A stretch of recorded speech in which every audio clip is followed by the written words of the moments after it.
Kita ke Kendari, Saudara. Harga sejumlah komoditi pangan di Kendari, Sulawesi Tenggara juga mulai alami kenaikan.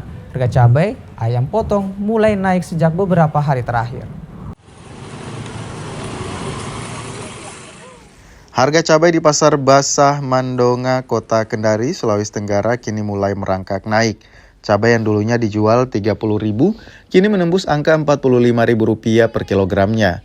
Kenaikan mulai dirasakan sejak beberapa hari terakhir. Stok yang minim jadi pemicunya. Hanya lombok kecil. Berharga Indofood. berapa, Bu?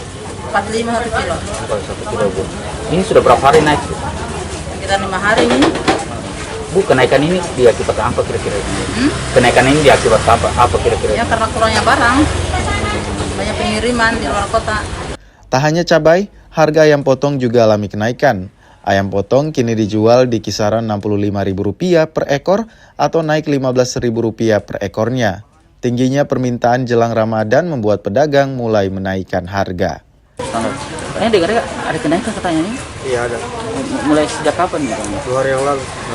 Kenaikannya itu mulai biasanya harga sekarang 65, dulunya berapa harganya? Dulunya 60, 55. 55 aja.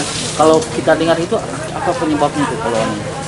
Kalau teman-teman sih dari MBG begitu. Oh, gitu ya. Iya. Melonjaknya sejumlah komoditi pangan membuat warga mulai atur strategi.